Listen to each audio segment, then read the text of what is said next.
கடலின் ஆழத்தில் உள்ள கனிமங்கள் குறித்து ஆராய்வதற்கான இந்தியாவின் சமுத்திரயான் திட்டம் அடுத்த ஆண்டு தொடங்கவுள்ளது. ரமேஷ் ராஜு, ஜதிந்தர் பால் சிங் ஆகிய இரு வீரர்கள் 28 டன் எடையுள்ள மத்சயா 6000 என்ற பெயருள்ள நீர்மூழ்கி கப்பல் மூலம் கடலுக்கடியில் ஆய்வை மேற்கொள்ள உள்ளனர். சென்னைக்கு அருகே உள்ள கடற்பகுதியில் 500 மீட்டர் ஆழத்திற்கு சென்று இந்த ஆய்வு நடைபெறவுள்ளது. இந்த திட்டத்தை மத்திய அரசின் புவி அறிவியல் துறை செயல்படுத்துகிறது. கடலுக்கடியில் உள்ள கனிமங்கள் உள்ளிட்ட இயற்கை வளங்களை கண்டறிந்து அவற்றை நாட்டின் வளர்ச்சிக்கு பயன்படுத்த திட்டமிடப்பட்டுள்ளது. விண்வெளி ஆராய்ச்சியில் ஏராளமான நாடுகள் ஈடுபட்டிருந்தாலும் வெகு சில நாடுகளே கடல் அடி ஆராய்ச்சியில் நிபுணத்துவம் பெற்றுள்ளன. கூகுள் நிறுவனம் தனது இணையதள சேவைகளை மேம்படுத்தும் வகையில் கடலுக்கடியில் புதிதாக கேபிள் கட்டமைப்பை ஏற்படுத்தவுள்ளது. ஆஸ்திரேலியா அருகில் உள்ள கிறிஸ்துமஸ் தீவுகளில் தொடங்கி இந்திய பெருங்கடல் மாலத்தீவு வழியாக ஓமன் செல்லும் வகையில் கடலடி கேபிளின் பாதை திட்டமிடப்பட்டுள்ளது. தடையற்ற இணையதள சேவையை வழங்க புதிய கேபிள் கட்டமைப்பு உதவும். கிறிஸ்துமஸ் தீவில் டேட்டா சென்டரை அமைக்கவும் கூகுள் திட்டமிட்டுள்ளது.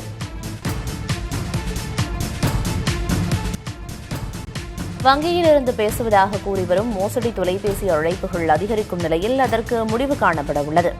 வரும் ஆண்டு மார்ச் மாதம் முதல் 1600 என்ற இலக்கங்களில் தொடங்கும் எண்களிலிருந்து மட்டுமே அழைக்க வேண்டும் என தொலைத்தொடர்பு ஒழுங்குமுறை ஆணையமான ட்ராய் கூறியுள்ளது. இதன்படி வங்கிகள், மியூச்சுவல் ஃபண்டுகள், ஓய்வூதிய நிறுவனங்கள் போன்றவை 1600 என்ற இலக்கத்திலிருந்து தொடங்கும் எண்களிலேயே அழைக்க வேண்டும். 1600 என்ற எண் இனி அரசு சார்ந்த நிறுவனங்கள், பதிவு செய்யப்பட்ட நிதிச்சேவை நிறுவனங்களுக்கு மட்டுமே ஒதுக்கப்பட உள்ளது. இதன் மூலம் வாடிக்கையாளர்கள் நிதி மோசடிகளிலிருந்து தப்பிக்க இயலும்.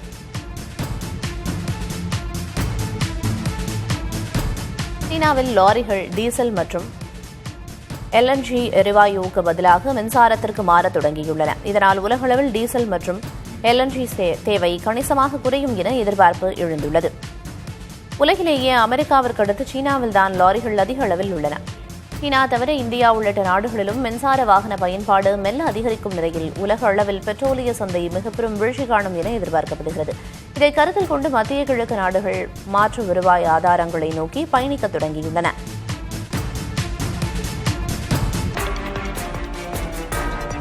இந்தியாவிற்கு சுமார் 820 கோடி ரூபாய் மதிப்புக்கு ஆயுதங்களை விற்கும் திட்டத்திற்கு அமெரிக்கா ஒப்புதல் தெரிவித்துள்ளது. இதன்படி 100 ஜாவ்லின் ஏவுகணைகள், பீரங்கி எதிர்ப்பு ஏவுகணைகள் உள்ளிட்ட ஆயுதங்கள் இந்தியாவிற்கு விற்கப்படும். இவற்றை பராமரிப்பது, இயக்குபவர்களுக்கு பயிற்சி தருவது, பழுது நீக்குவது போன்ற சேவைகளையும் அமெரிக்கா வழங்க உள்ளது. அமெரிக்காவுடன் வர்த்தக சமநிலையை ஏற்படுத்தும் திட்டத்தின் ஒரு பகுதியாகவும் ராணுவத்தை நவீனமயமாக்கும் நோக்கிலும் இந்த ஆயுதங்களை இந்தியா வாங்குகிறது.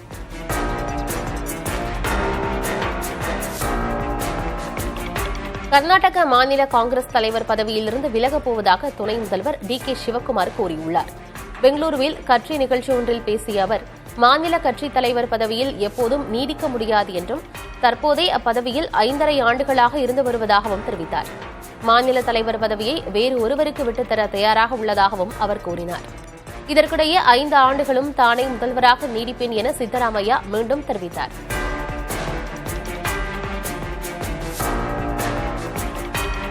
அனில் அம்பானி மற்றும் அவரது ரிலையன்ஸ் கம்யூனிகேஷன்ஸ் நிறுவனம் தொடர்பான மேலும் 1300 கோடி ரூபாய் மதிப்புள்ள சொத்துக்களை அமலாக்கத்துறை முடக்கியுள்ளது. இதோடு இவ்வழக்கில் அமலாக்கத்துறை முடக்கியுள்ள சொத்துக்களின் மதிப்பு 9000 கோடி ரூபாயாக உயர்ந்துள்ளது. சட்டவிரோத பணப்பரிமாற்ற குற்றச்சாட்டில் இந்த நடவடிக்கையை அமலாக்கத்துறை எடுத்துள்ளது. முன்னதாக அனில் அம்பானி மீதான வழக்கை நீதிபதி மேற்பார்வையில் நடத்துவது குறித்து பதில் தர மத்திய அரசு சிபிஐ அமலாக்கத்துறைக்கு உச்சநீதிமன்றம் நோட்டீஸ் அனுப்பியிருந்தது.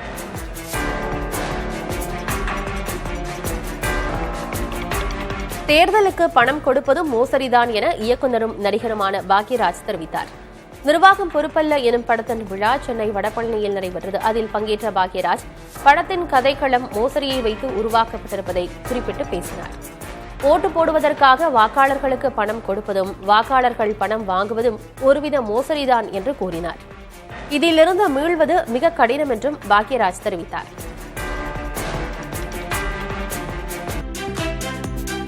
சூழும் ஆரிய சூழ்ச்சிகளை எல்லாம் சுக்குநூறாக உடைத்தறிவோம் என்று முதல்வர் மு.க. ஸ்டாலின் சூளுரைத்துள்ளார். தனது சமூக வலைதள பக்கத்தில் நீதி கட்சி தொடங்கிய நாளை நம் உரிமை குரலின் உதயம் என்ற தலைப்பில் அவர் பதிவிட்டிருக்கிறார். அதில் மண்ணின் மைந்தர்களுக்கு கல்வி, வேலைவாய்ப்பு, அதிகாரத்தில் உரிய பங்கை பெற்றுத்தந்து சமூக நீதியை நிலைநாட்டிய நீதி கட்சி தலை தூக்கிய நாள் இன்று என முதல்வர் மு க ஸ்டாலின் நினைவு கூர்ந்துள்ளார். நீதி கட்சியின் நீட்சியே நம் திராவிட மாடல் ஆட்சி என தொடர்ந்து மெய்ப்பிப்போம் என்றும் முதல்வர் சபதமேற்றுள்ளார்.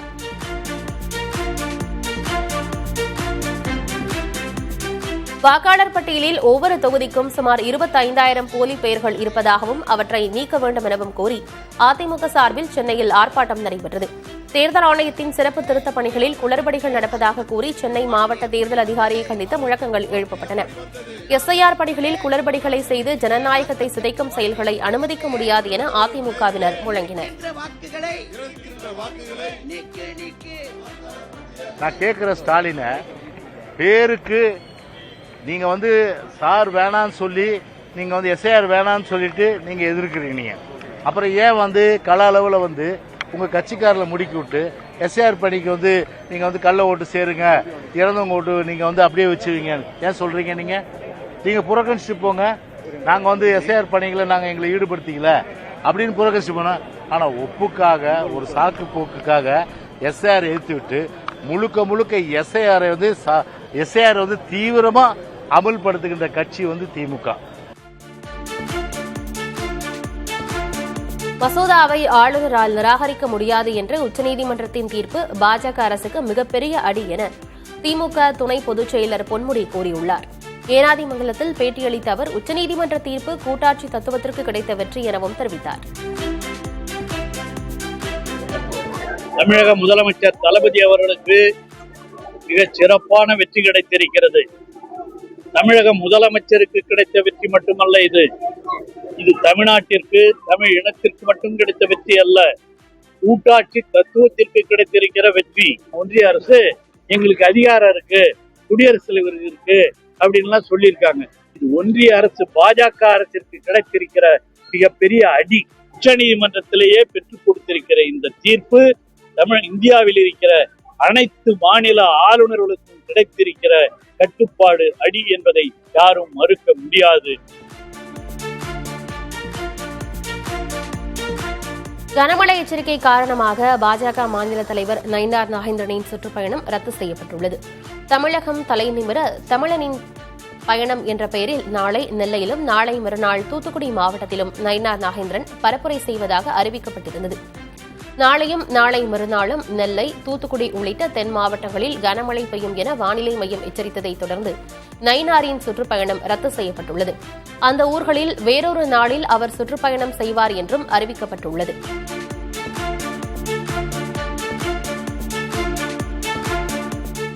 தமிழ்நாடு முழுவதும் நடைபெற்று வரும் வாக்காளர் பட்டியல் சிறப்பு தீவிர திருத்தப் பணிகளின் ஒரு பகுதியாக தேனி மாவட்டம் கம்பம் சட்டமன்ற தொகுதியில் நிதியமைச்சர் தங்கம் தென்னரசு ஆய்வு மேற்கொண்டார். கம்பம் நகர் பகுதியில் விண்ணப்ப படிவங்கள் சரியாக பூர்த்தி செய்யப்படுவதையும் தேர்தல் ஆணையத்திற்கு உரிய முறையில் பதிவேற்றம் செய்யப்படுவதையும் நேரடியாக கேட்டறிந்தார். தொடர்ந்து உத்தமபாளையம் மற்றும் சின்னமனூர் நகராட்சி பகுதிகளிலும் ஆய்வு செய்தார்.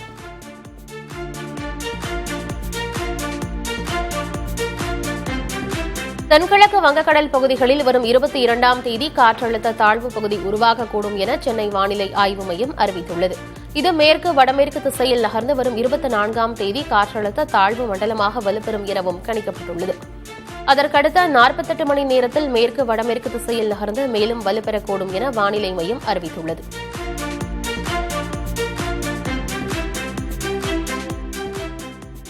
இலங்கை கடற்படையினரால் கைது செய்யப்பட்டு கடந்த 1.5 மாதங்களாக சிறையில் இருந்த காரைக்கால் மீனவர்கள் 27 பேர் விடுதலை செய்யப்பட்டிருக்கின்றனர்.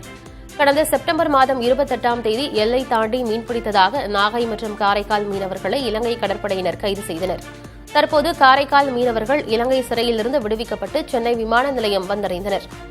அப்போது செய்தியாளர்களிடம் பேசிய மீனவர் ஒருவர், எங்களின் படகுகளை இலங்கை சிறைப்பிடித்துள்ளது. கடந்த 3 வருடமாக பல மீனவர்கள் அங்கே சிறையில் இருக்கிறார்கள். அவர்களை விடுதலை செய்ய வேண்டும். இலங்கை அரசிடம் பேசி 2 நாட்டு மீனவர்களுக்கும் சுமூகமான முடிவை ஏற்படுத்த வேண்டும் என்று அவர் கேட்டுக் கொண்டார். இறுதியில் பேருந்து மூலம் அனைவரும் சொந்த ஊருக்கு அனுப்பி வைக்கப்பட்டனர். நாங்கள் ரொம்ப அதிகமான இங்கே நாங்கள் சிறு தொழில் பார்த்துட்டு இருக்கோம். ஏன்னா அது ரொம்ப வாழ்வாதாரம் எல்லாருக்குமே ரொம்ப பாதிப்புன. இதில் நாங்கள் பாதிப்பு அடையிறதை விட மீனவர்களாகிய நாங்கள் எங்களுக்கு எந்த ஒரு உரிமையும் எங்களுக்கு கொடுக்கல. கடைசி வரைக்கும் மீனவர்களாகிய எங்களுக்கு எந்த உரிமையுமே இல்லை. இலங்கையை பொறுத்த வரைக்கும் ஒரு கைதிகளாக தான் வச்சிருந்தாங்களே தவிர எங்களுக்கு ஒரு நல்லபடியான ஒரு இதுவுமே இது யாரும் செய்யலை. அதேமாரி இருக்கிற மீனவர்களையும் எங்களுக்கு மீட்டு கொடுக்குமாறு நான் பெரும் தாழ்மையோடு கேட்டுக்கொள்கிறேன். தமிழ் வளர்ச்சித்துறை சார்பில் 3 தமிழறிஞர்களுக்கு இலக்கிய மாமணி விருதுகளை வழங்கி முதல்வர் ஸ்டாலின் சிறப்பித்தார். சென்னை மாவட்டத்தைச் சேர்ந்த முனைவர் தே. ஞானசுந்தரம் மரபு தமிழுக்கான விருதையும், திருவாரூர் மாவட்டத்தைச் சேர்ந்த முனைவர் ரா. காமராசுவுக்கு ஆய்வு தமிழுக்கான விருதையும், தென்காசி மாவட்டத்தைச் சேர்ந்த க. சோமசுந்தரம் என்ற கலாபிரியாவுக்கு படைப்பு தமிழுக்கான இலக்கிய மாமணி விருதையும் வழங்கினார். 5 லட்சம் ரூபாய்க்கான காசோலை, 1 சவரன் தங்கப்பதக்கம் மற்றும் தகுதியுரையையும் முதல்வர் ஸ்டாலின் வழங்கினார். இந்த நிகழ்ச்சியில் தமிழ் வளர்ச்சி மற்றும் செய்தித்துறை அமைச்சர் மு. பி. சாமிநாதன், தலைமைச் செயலர் முருகானந்தம், இயாப தமிழ் வளர்ச்சித்துறை செயலர் திரு வே. ராஜாராமன் உள்ளிட்டோர் பங்கேற்றனர்.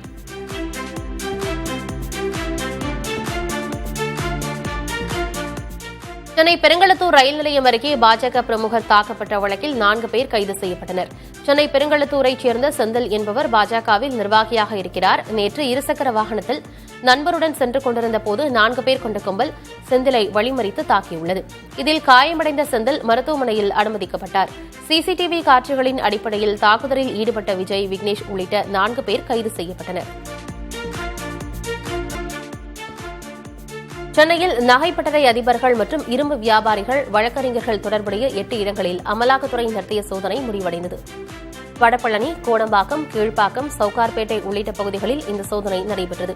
இந்திய தேசிய நெடுஞ்சாலை ஆணையம் மற்றும் சிப்காட் நிலம் கையகப்படுத்துதல் பணிகளில் போலி ஆவணங்களை பயன்படுத்தி 100கணக்கான கோடி ரூபாய் இழப்பீடு பெற்றதாக தமிழ்நாடு லஞ்ச ஒழிப்புத்துறை பதிவு செய்த வழக்குகளின் அடிப்படையில் இந்த சோதனைகள் நடந்ததாக தகவல்கள் வெளியாகியுள்ளன. இந்த சோதனையின் முடிவில் முக்கிய ஆவணங்கள் மற்றும் டிஜிட்டல் சான்றுகள் பறிமுதல் செய்யப்பட்டுள்ளதாக அமலாக்கத்துறை வட்டாரங்கள் தெரிவிக்கின்றன.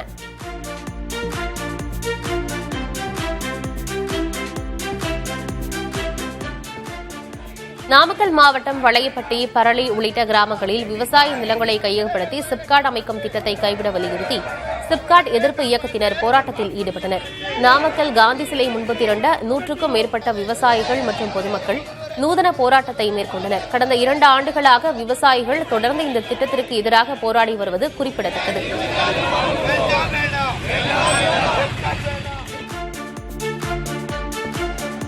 மதுரை மாநகராட்சியில் பணிபுரியும் ஒப்பந்த தூய்மை பணியாளர்கள் 200க்கும் மேற்பட்டோர் பணி புறக்கணிப்பு போராட்டத்தில் ஈடுபட்டனர். முன்னதாக இவர்கள் சட்டவிரோத வேலை நிறுத்தம் செய்ததாக கூறி சம்பள பிடித்தம் செய்யப்பட்டதை கண்டித்தும் தீபாவளி முன்பு பணத்தை திரும்பப் பெறும் நோட்டீஸுக்கு எதிர்ப்பு தெரிவித்தும் இப்போராட்டம் நடைபெற்றது. தூய்மை பணியாளர்களின் வேலை நிறுத்தத்தால் நகரின் குப்பை சேகரிப்பும் அடிப்படை தூய்மை பணிகளும் கடுமையாக பாதிக்கப்பட்டுள்ளன.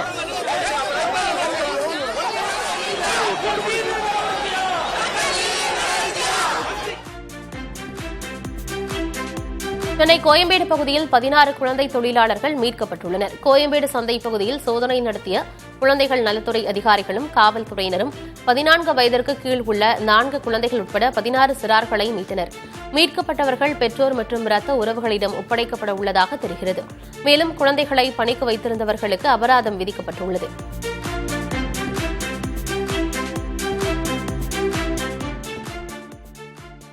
ராணிப்பேட்டை மாவட்டம் அரக்கோணம் அருகே உள்ள புது கேசாவரம் கிராமத்தைச் சேர்ந்த விக்னேஷ் என்ற இளைஞர் அறுந்து கிடந்த மின்கம்பியை மிதித்ததால் மின்சாரம் தாக்கி உயிரிழந்தார். தாழ்வான மின்கம்பிகளை சீரமைக்க கோரி பலமுறை புகார் அளித்தும் மின்வாரியம் நடவடிக்கை எடுக்கவில்லை என விக்னேஷின் உறவினர்கள் குற்றம் சாட்டினர். மின்வாரியத்தை கண்டித்து அவருடைய உறவினர்களும் கிராம மக்களும் சாலை மறியலில் ஈடுபட்டனர். இதனால் அரை மணி நேரம் போக்குவரத்தில் பாதிப்பு ஏற்பட்டது.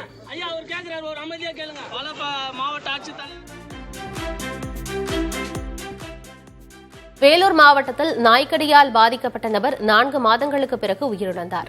அவருக்கு ரேபிஸ் நோய் அறிகுறிகள் இருந்தது தெரியவந்தது. சத்துவாச்சாரியைச் சேர்ந்த 47 வயதான நபரை கடந்த ஜூன் மாதம் வெறிநாய் கடித்துள்ளது. 4 மாதங்களுக்கு பிறகு அறிகுறிகள் வெளிப்பட்ட நிலையில் சிகிச்சை பலனின்றி அவர் உயிரிழந்தார். இதன் பிறகு ரேபிஸ் தடுப்பூசி டோஸ்களை அவர் முறையாக எடுத்துக் கொள்ளவில்லை என மருத்துவர்கள் தெரிவித்தனர். இந்த சம்பவம் நாய்க்கடி தடுப்பூசிகளின் முக்கியத்துவத்தை உணர்த்தும் வகையில் உள்ளது.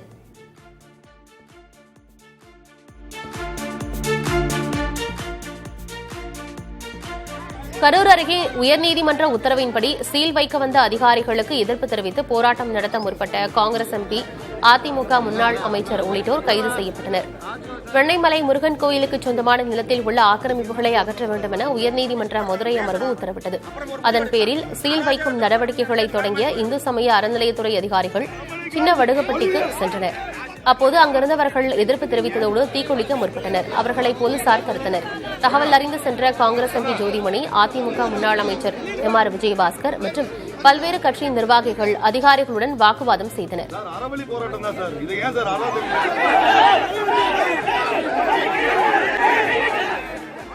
ஒரு கட்டத்தில் அவர்கள் அனைவரும் வலுக்கட்டாயமாக கைது செய்யப்பட்டனர். கைது நடவடிக்கையை கண்டித்து அப்பகுதி மக்கள் கரூர் சேலம் புறவழிச்சாலையில் திடீர் மறியலில் ஈடுபட்டனர்.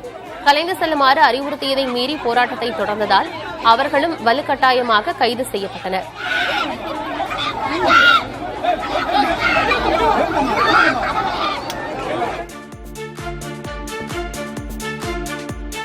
கன்னியாகுமரி மாவட்டம் நாகர்கோவில் அருகே பொதுமக்களுக்கு இடையூறாக உள்ள டாஸ்மாக் கடையை அகற்ற வலியுறுத்தி நடைபெறும் போராட்டம் 4வது நாளாக தொடர்கிறது. அமராவதி விளை செல்லும் சாலையில் 4740 என்ற எண் கொண்ட டாஸ்மாக் கடையை அகற்ற வலியுறுத்தி நடைபெற்றது. அதிமுகவைச் சேர்ந்த கன்னியாகுமரி சட்டமன்ற உறுப்பினர் தளவாய் சுந்தரம் தலைமையில் நடைபெற்ற இந்த போராட்டத்தில் இன்று கஞ்சி காய்ச்சி அந்த பகுதி மக்கள் எதிர்ப்பை வெளிப்படுத்தினர்.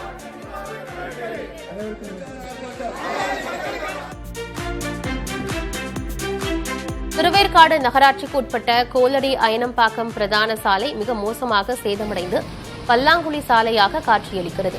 இதனால் பள்ளி, கல்லூரி மாணவர்கள் உள்ளிட்ட ஆயிரக்கணக்கான பொதுமக்கள் சிரமத்துடன் பயணித்து வருகின்றனர். விஜயநகர் அருகே உள்ள தனியார் அடுக்குமாடி குடியிருப்பிலிருந்து வெளியேறும் கழிவுநீரை சாலை சேதமடைய முக்கிய காரணம் என கூறப்படுகிறது. சாலையை ஆய்வு செய்த நகராட்சி பொறியியல் பிரிவு சாலையை தற்காலிகமாக சீர் செய்வதாகவும் தனியார் குடியிருப்பு மீது நடவடிக்கை எடுப்பதாகவும் உறுதியளித்துள்ளது.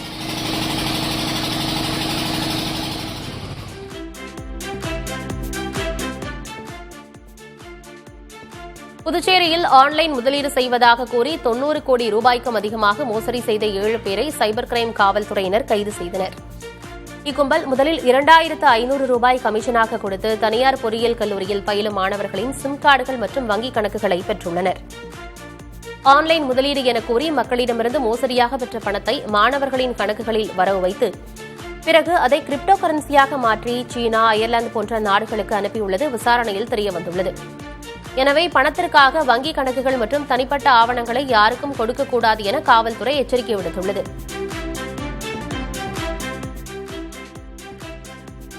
ராமேஸ்வரம் அருகே கொலை செய்யப்பட்ட +2 மாணவியின் பெற்றோரிடம் அலைபேசியில் பேசிய பள்ளிக்கல்வித்துறை அமைச்சர் சேராங்கோட்டை கிராமத்திற்கு பேருந்து வசதி ஏற்பாடு செய்வதாக உறுதியளித்தார். மாணவியின் வீட்டுக்கு நேரில் சென்ற ராமநாதபுரம் திமுக MLA காதர் பாஷா முத்துராமலிங்கம் அவரது குடும்பத்திற்கு ஆறுதல் கூறினார். அப்போது MLAவின் அலைபேசி மூலமாக பள்ளிக்கல்வித்துறை அமைச்சர் அன்பில் மகேஷ் மாணவியின் பெற்றோரிடம் பேசினார்.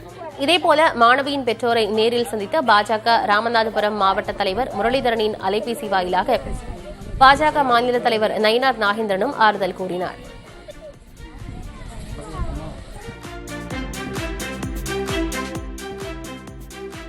காஞ்சிபுரம் மாவட்டம் சுங்குவார்சத்திரம் அருகே நகைக்காக மூதாட்டி கொல்லப்பட்ட வழக்கில் ஒருவர் கைது செய்யப்பட்டார். சேந்தமங்கலம் கிராமத்தைச் சேர்ந்த 70 வயதான மூதாட்டி ராணி கடந்த 7 நாட்களுக்கு முன்பு கொல்லப்பட்டார். விசாரணை நடத்திய காவல்துறையினர் பாப்பான்குழி கிராமத்தைச் சேர்ந்த முருகன் என்பவரை கைது செய்தனர். கடன் தொல்லை காரணமாக மூதாட்டியை கொன்று அவருடைய 6 கிராம் நகையை திருடி அடகு வைத்து பணம் பெற்றதாக முருகன் ஒப்புக்கொண்டுள்ளார்.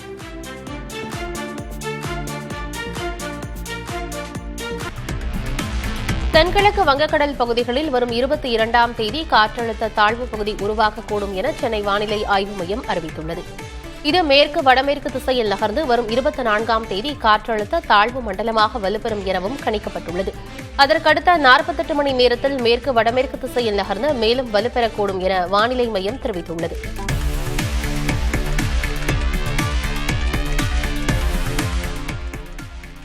சென்னையில் நாளை நகரின் ஒரு சில இடங்களில் மிதமான மழை பெய்யும் என வானிலை ஆய்வு மையம் கணித்துள்ளது. வானம் ஓரளவு மேகமூட்டத்துடன் காணப்படும் என்றும் அதிகபட்ச வெப்பநிலை 30 முதல் 31 டிகிரி செல்சியஸ் வரையும் குறைந்தபட்ச வெப்பநிலை 23 முதல் 24 டிகிரி செல்சியஸை ஒட்டியும் இருக்கக்கூடும் என தெரிவிக்கப்பட்டுள்ளது.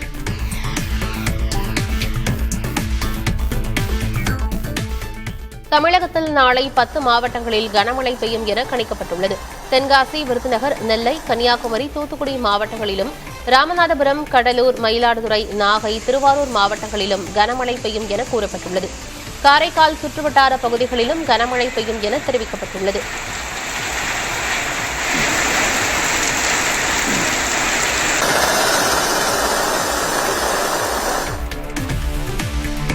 மேற்கு தொடர்ச்சி மலை மற்றும் அம்பாசமுத்திரம் பகுதிகளில் கடந்த 2 தினங்களாக பெய்து வரும் கனமழையால் தாமிரபரணி ஆற்றில் நீர்வரத்து உயர்ந்துள்ளது. இதனால் திருநெல்வேலி மாநகரில் உள்ள குறுக்குத்துறை முருகன் கோவில் பகுதியில் கல்மண்டபங்களுக்கு வெள்ள நீர் புகுந்துள்ளது. ஆற்றில் நீராட செல்லும் மக்கள் பாதுகாப்பாக இருக்க வேண்டும் என்று காவல்துறை சார்பில் எச்சரிக்கை விடுக்கப்பட்டுள்ளது.